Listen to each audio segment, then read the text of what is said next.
أعوذ بالله من الشيطان الرجيم. بسم الله الرحمن الرحيم. يا أيها الذين آمنوا لا تأكلوا أموالكم بينكم بالباطل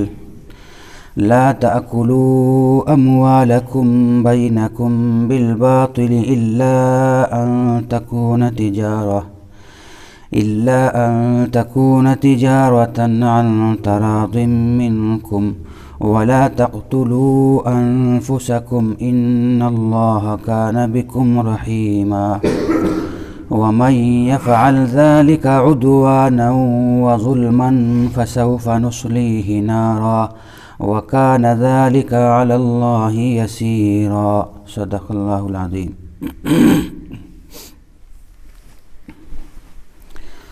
آیت کریمہ کے اندر اللہ نے مسلمانوں کو بہت اہم نصیحت کی ہے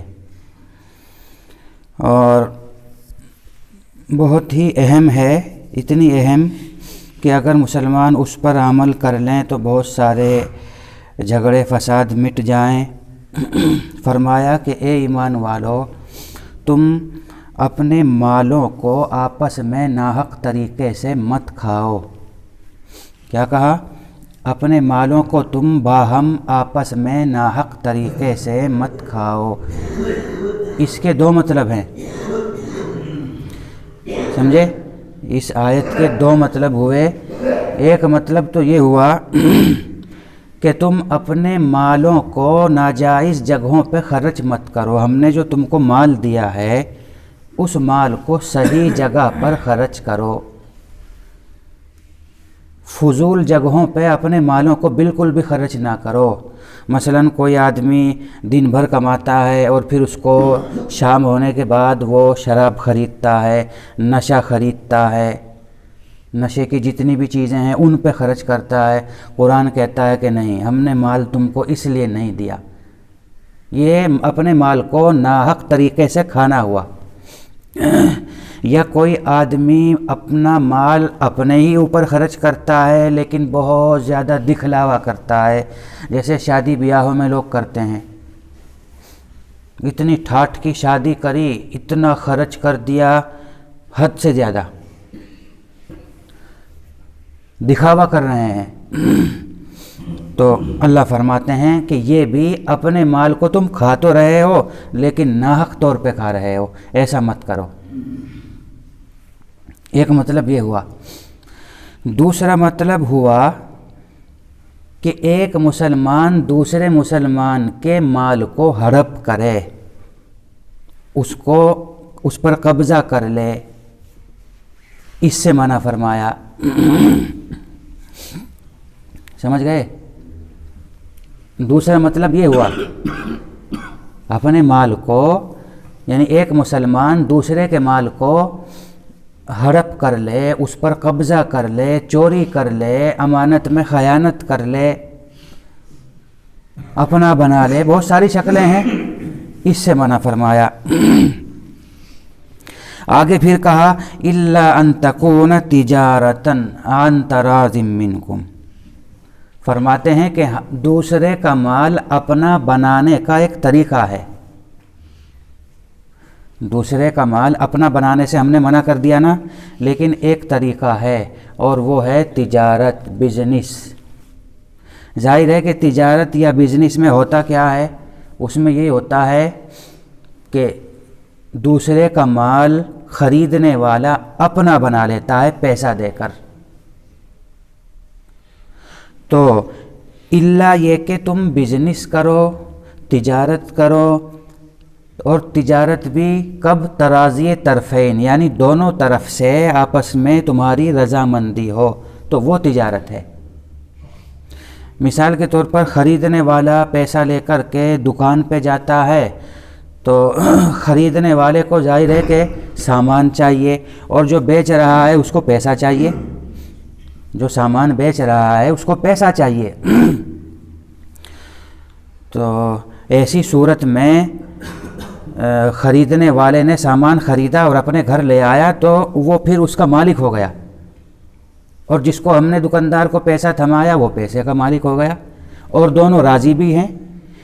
کیونکہ جب تک خریدنے والا بیچنے والا راضی نہیں ہوتے اس وقت تک خرید و فروخت ہوتی بھی نہیں۔ اگر دونوں راضی ہوں گے تو خریدنا بیچنا تبھی پایا جائے گا نا، اور اگر ایک راضی ہو اور دوسرا راضی نہ ہو تو پھر وہ تجارت ہوتی ہی نہیں۔ آپ پیسہ لے کر کے کھڑے ہیں دکان پہ، آپ راضی ہیں، خوش ہیں کہ میں اتنے داموں میں یہ سامان خرید رہا ہوں یا خریدنا چاہتا ہوں، لیکن دکاندار راضی نہیں ہے، تجارت ہوگی نہیں، وہ دے گا ہی نہیں آپ کو، وہ منع کر دے گا کہ بھائی، بہانہ کر دے گا کہ آگے جاؤ۔ تو اللہ نے فرمایا کہ دوسرے کا مال تم اپنا بنا سکتے ہو یا تو تجارت کے ذریعے، اور ویسے دوسرے کا مال ہم اگر اپنا بنا رہے ہیں اس کی ویسے بہت ساری شکلیں ہیں، اس کی ایک شکل نہیں ہے، اس کی بہت ساری شکلیں ہیں۔ مثلا ہم نے کسی سے 10,000 روپیہ ادھار لیا، اس نے دے دیا، تو یہ جو 10,000 روپیہ ہم کو ادھار دیا گیا، ظاہر سی بات ہے کہ ہم اس کے مالک ہو گئے، ہم اس کو جہاں چاہے خرچ کریں، ہم اس کو جہاں چاہیں خرچ کریں، ہم اس کے مالک ہو گئے۔ تو یہ بھی ایک طریقہ ہے۔ یا ایک شخص نے کسی کے یہاں مزدوری کی، جب کام پورا ہو گیا تو مالک نے مزدور کو اس کی مزدوری دے دی، یہ بھی ایک طریقہ ہے۔ یا کسی شخص نے آپ کو 1,000 2,000 روپیہ آپ کے ہاتھ میں دے دیا کہ یہ آپ کے لیے ہدیہ ہے، تو اس سے بھی آدمی مالک ہو جاتا ہے، یہ بھی ایک طریقہ ہے۔ یا ہم نے کسی غریب آدمی کو غریب سمجھ کر کے اس کو صدقہ دے دیا، یہ بھی ایک طریقہ ہے، جس کو صدقہ دیا گیا وہ اس کا مالک ہو گیا۔ تو مطلب دوسرے کا مال مالک ہونے کی شکلیں بہت ساری ہیں، مگر قرآن کریم نے سب سے پہلے تجارت کا تذکرہ کیا۔ سب سے پہلے قرآن کریم نے تجارت کا تذکرہ کیا، اس سے تجارت کی اہمیت معلوم ہو گئی کہ تجارت کرنا کتنا اہم عمل ہے۔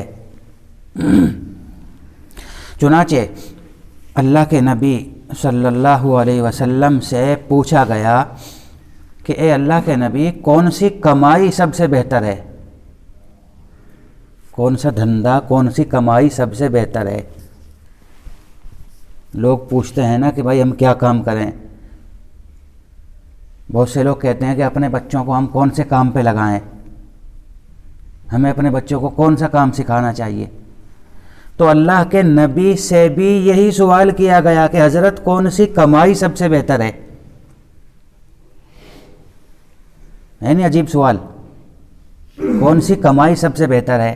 ہمارے زمانے میں تو بہت سارے دھندے ہو گئے، عجیب عجیب دھندے ہو گئے، کوئی یہ کام ہے، کوئی یہ کام ہے، الگ الگ۔ تو اللہ کے نبی نے جواب دیا، عمل الرجل بیدہ وبیع مبرور، 2 دھندے بتا دیے۔ تمہیں زیادہ کنفیوز ہونے کی ضرورت نہیں ہے، ہم تم کو 2 دھندے بتاتے ہیں، یہ سب سے بہتر دھندے ہوتے ہیں۔ نمبر 1، کسی آدمی کا اپنے ہاتھ کی دستکاری سے کما کر کے کھانا، یہ سب سے بہتر عمل ہوا۔ اب وہ ہاتھ کا دستکار چاہے کوئی درزی ہو، سمجھ گئے؟ ظاہر ہے یہ بھی عمل الرجل بیدہ ہی ہوا، کیونکہ درزی بھی اپنے ہاتھ کی دستکاری سے کما کر کے کھا رہا ہے۔ یا ہاتھ کی دستکاری سے مراد کوئی چنائی کا کام کرتا ہو، یہ بھی ہاتھ کی دستکاری ہوئی۔ یا کوئی بیچارہ محنت مزدوری کرتا ہو، یہ بھی ہاتھ کی دستکاری ہوئی۔ یا کوئی جو ہے مستری ہو اور وہ مشینری ٹھیک کرتا ہو، یہ بھی عمل الرجل بیدہ ہی ہے۔ تو مطلب یہ کہ سب سے بہتر کمائی ہاتھ کی دستکاری ہے۔ اور دوسری جو بتائی حضور نے وہ ہے بیع مبرور، یعنی ایسا بزنس جس بزنس کے اندر کوئی دھوکہ نہ ہو، جس میں کوئی فراڈ نہ ہو، جس میں کوئی ملاوٹ نہ ہو، ایسا بزنس۔ تو اس سے پتہ چلا کہ اللہ نے قرآن کریم کے اندر سب سے پہلے جو بزنس کا، تجارت کا تذکرہ کیا، اس سے بزنس کی، تجارت کی، ویپار کی بہت زیادہ اہمیت معلوم ہوئی۔